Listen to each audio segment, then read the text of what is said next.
I wish I knew that first time around. Are you a mom and have had that thought before? Then this video is for you.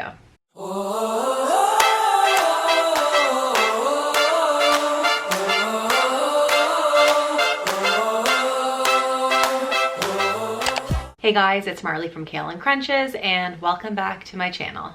I'm a mom to my daughter Lily, who is turning 2 this May, and I am currently 36 weeks pregnant with my second daughter. So this video is going to be all about the lessons I learned with Lily that I wish I knew as a first-time mom. I will say though that if you are expecting your first child, it really is impossible to fully grasp all of these lessons unless you're truly in it. You can listen to it as many times as you want, but until you're actually going through it, it's really hard to understand. So I just want to say, take everything I'm saying with a grain of salt. Okay, before we get into it, I would love if you could subscribe to my channel if videos about motherhood and real mom life and fitness and health are of interest to you, and also make sure that you are following me on Instagram, especially for when this new baby comes, and I might not upload for a couple weeks, but I will definitely be sharing every single day on stories. All right, so let's get into it. I am going to be sharing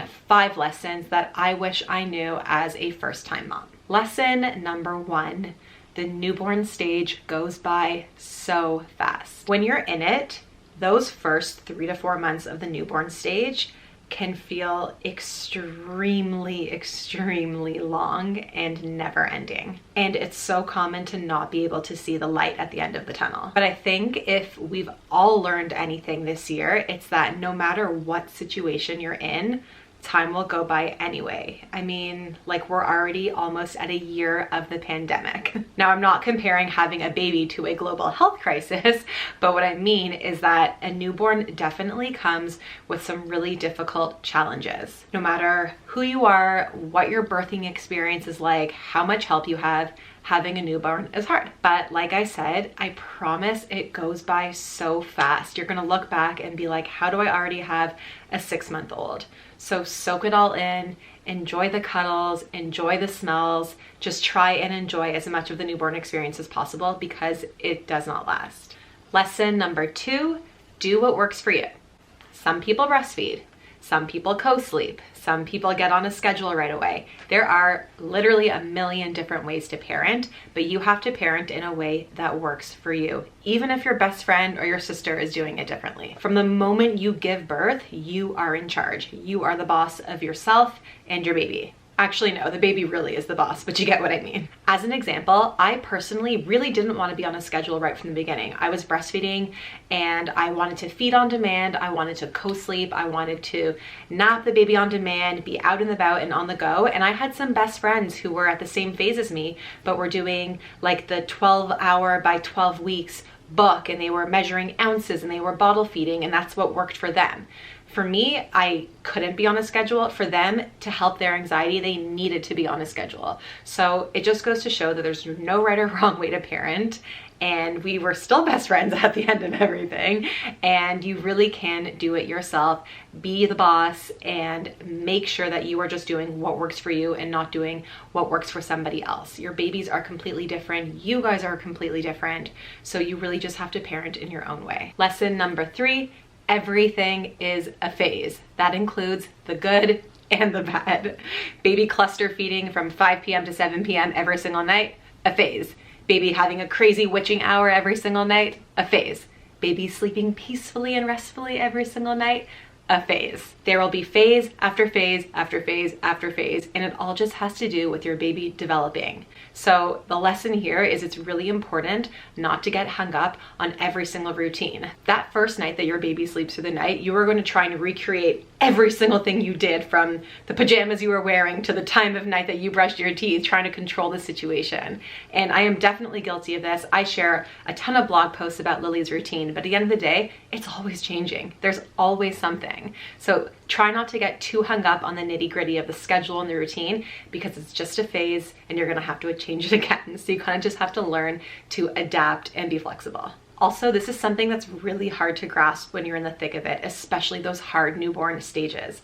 That first 6 weeks when your baby is like up every few hours in the middle of the night, that's also a phase. So I promise that the hard stuff does end. As much as the good stuff ends too and changes, there's always more good to look forward to. Lesson number 4, give yourself time to recover. Postpartum is real, okay? However your baby came into this world, what you go through after is real and it's tough. There is so much pressure to bounce back, both physically and mentally. To be in your old jeans, like answering emails 36 hours later. Are you kidding me? I even have an old Instagram post being like, hey guys, we're home from the hospital. So sorry I haven't gotten back to everybody yet. I promise I'll get back to all of you soon. The baby was like 5 minutes old. Why was I apologizing? There was 100% some part of me that wanted to prove that I could do it all right away. Like here I am with my pump strapped to my boobs and I'm answering emails and my baby's right next to me and we've literally been home from the hospital for 48 hours. This time I know that I have nothing to prove to anyone and I'm not going to waste any energy that I have trying to show that I can do it all, that I can be a working mom and this and that. I'm going to give that energy to my babies and to myself and to DC, to our family, to my body to heal. I don't want to give off the impression of someone who transitioned to normal life so fast, because life isn't ever normal again. It's a new normal, which is, hard and challenging and beautiful all at the same time, but you're never going to go back to that old life. This time I'm just going to give myself more grace and honor that recovery period. Working out at 6 weeks, not rushing back to it. Sex at 6 weeks because I was cleared by my doctor, probably not. Emails, they can wait. The point is, give yourself that time to recover. It took 9 months to grow this human. It's not going to take 9 days to get back to life. And last but not least, lesson number 5, protect your peace. What I mean by this is protect yourself from the people, the things, the social media accounts that don't serve you and don't make you feel good and force yourself to compare and just bring about negative energy. I unfollowed so many mommy bloggers when I first had Lily. I was literally like, what is with this sorcery of your perfect babies and your perfect matching outfits and your 8 kids, and why does everything look so easy, and what is this? Like, what am I looking at? This is all a lie. I made it my mission to keep it so real on Instagram with what I was going through postpartum. I definitely encourage you to check out my highlight reel called Postpartum, where you see everything from me, like on my sitz bath to clogged milk ducts to being covered in spit up to definitely not looking remotely put together for months. Protecting my peace also meant that I just didn't take advice from too many people. Now, you guys know how I feel about unsolicited advice, cringe, but also making sure that you're not asking too many people their opinions or for advice. I like to have one person that I go to for certain things. So I have like my sleep person, my starting solids and food questions person, my breastfeeding person. I like to have one maybe like professional and one friend that I go to for advice, because the more people you ask, the more answers you're going to get, and they're all going to be different, and it's just going to be more stressful and confusing for you. I just think the less opinions, the better. Protecting my peace also meant protecting myself from too many visitors. Now, because of COVID, obviously that's not really going to be an issue because people aren't even allowed to visit, but I'm still definitely going to have my boundaries and have certain things in place to protect myself from just too much overcrowdedness. That could be things like not answering text messages right away, not picking up the phone, not letting people come for those social distance visits. People are still going to want to be in your space, and everyone is coming from a place of love. I 100% recognize that, but you also have to really understand if it's actually helping you versus hindering you.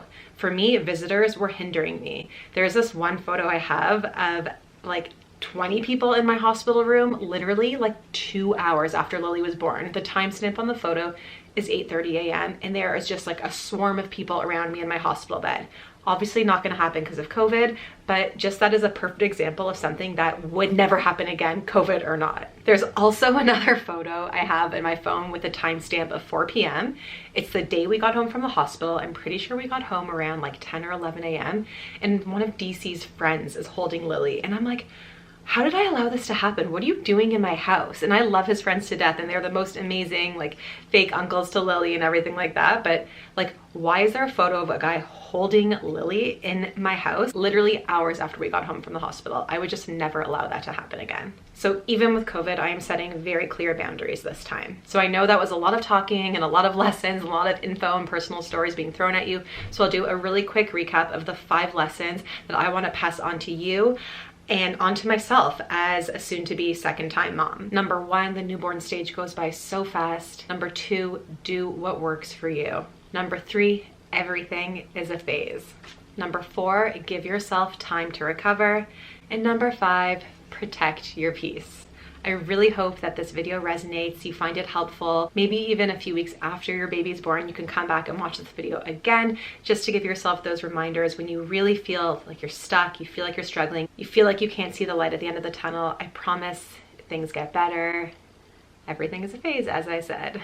So I hope you liked this video. If you did, please give it a like, share with anyone that you think needs to watch this, either before the baby comes or while they're in the thick of it, and sending so much love to all you mamas. See you in the next video.